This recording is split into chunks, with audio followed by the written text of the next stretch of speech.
let me ask you, first of all, about the lure of totalitarianism, the lure of authoritarianism.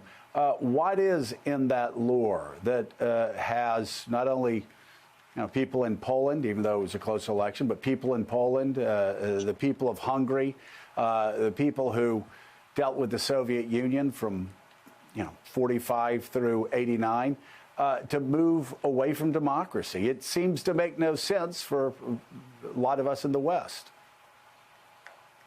So actually, my book is making a broader and more dramatic argument than that, namely that authoritarianism has a lure for all of us, and that includes Americans, it includes people in Europe, and people in parts of the world that haven't been dominated by communism or by authoritarianism in the past.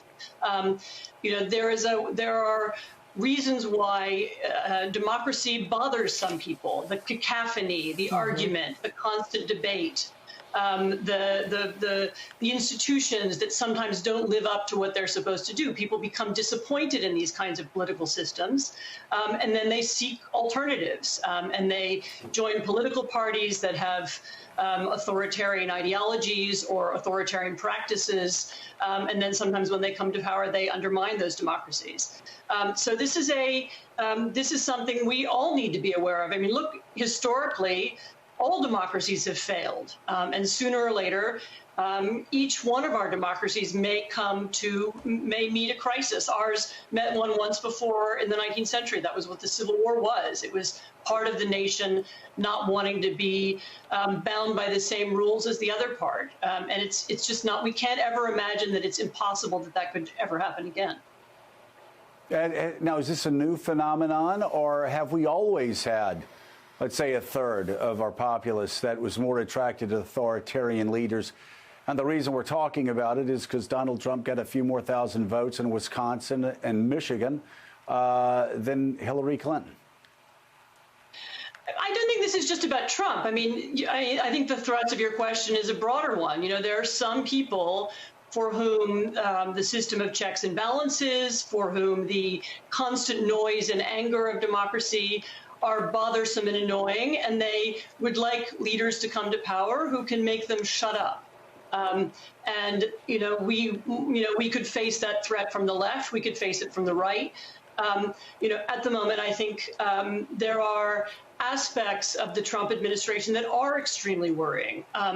Trump very deliberately seeks to speak to and attract people who dislike, the noise and chaos of democracy. And this is why he uses this expression "law and order," which sometimes he tweets in capital letters.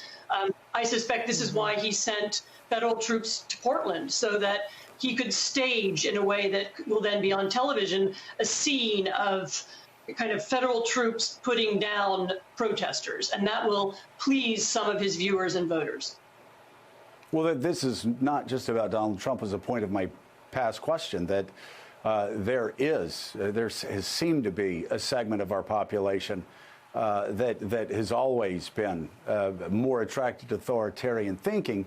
That said, people that I have grown up with, who voted for Gerald Ford, who voted for George H.W. Bush, who voted for Ronald Reagan twice, this right, center-right group of voters that you discuss in this book are now moving towards a more nationalist view, and are some of the same people who call me at least once a week and say, "Hey, Joe, I saw how people are getting phone calls and being told that they're testing positive when they haven't even taken a coronavirus test," and all these other absurd conspiracy theories, suggesting that what they're reading on Facebook is proving that the coronavirus is in fact a hoax.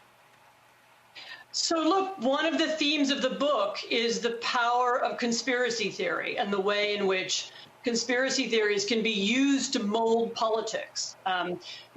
We all have this idea that authoritarianism or totalitarianism, you need a big ideology, you need Marxism, you need Nazism. Actually, you can win people over. You can create doubt in your own institutions. You can create a negativity about your own society. You can create, a lack of faith in your own in your own country by using conspiracy theories that are designed to sow doubt and distrust. I saw that happen first in Poland. I wrote about it in the book and in the Atlantic piece that you referenced at the beginning, how a conspiracy theory was used to make people doubt the patriotism of their own government. And we can see how it functions in this country. People read conspiracy theories, and that leads them to doubt science, to doubt medicine, to doubt, all kinds of institutions that we used to trust. And we do see how Donald Trump plays on that. I mean, look, when he attacks the bureaucracy, American patriots who work for the civil service as the deep state, when he attacks the FBI, the CIA, judges, let alone the independent media, this is a political tactic that authoritarians use all over the world. Create doubt in institutions, make people feel that their system is no longer, they can no longer trust it. And then you create the possibility of some kind of alternative or some kind of different political system.